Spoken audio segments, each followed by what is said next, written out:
my name's Sarah Neal. I'm a Stampin' Up! Demonstrator in Southern California.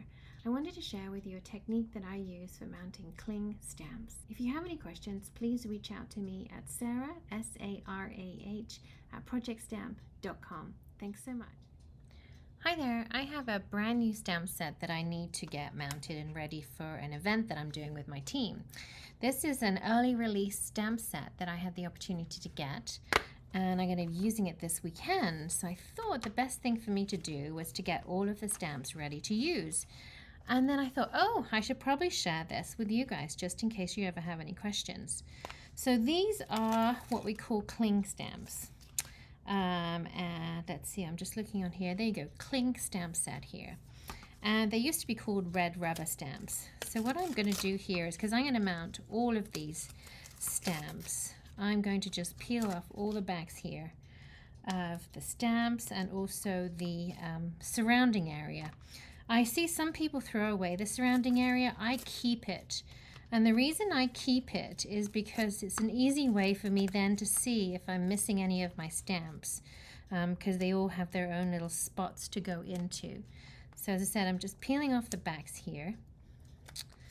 And then I'm going to put the labels on each of the stamps. When they used to be the old red rubber, it was often that you found that they didn't stick very well, but these ones do absolutely. Now they do have some guidelines here on how to do it. I don't actually follow that procedure and protocol, so entirely up to you whether you choose to follow or give this one a try.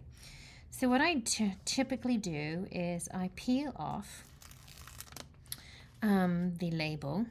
And then you'll see right in the middle there's kind of like a bit of a divide. So I kind of give it a little bit of a wiggle. I then pop it onto, so the sticky side is going straight down onto a block. And when I'm doing this particular process, I don't care so much about what the size of the block is. I'm then going to peel back, and I'm just bringing in my pokey tool here, peel back that area. Okay, now I'm finding the coordinating stamp. That's this one. Sometimes just give it a double check, because sometimes you'll find that there's different ones. So now I have that facing down, and now I'm literally as if I was stamping straight on top. And now it's stuck down. So I have my sticker straight onto my stamp. I personally find this to be the best way to do it. Let me just turn this over, because this is how I store mine in there. And it sticks down onto the back of the stamp box. So let's just do another one. But you can see it's super quick and easy. So I'm going to peel off the sticker so it's both layers. Because sometimes when you go to peel it, it only peels off this covering. So make sure it's both layers. And I'm just doing that kind of little wiggle there to help release the backing off the sticker. Putting it onto my block. Then I'm going to grab the coordinating stamp. Lay it down on my table. I'm going to remove the backing here.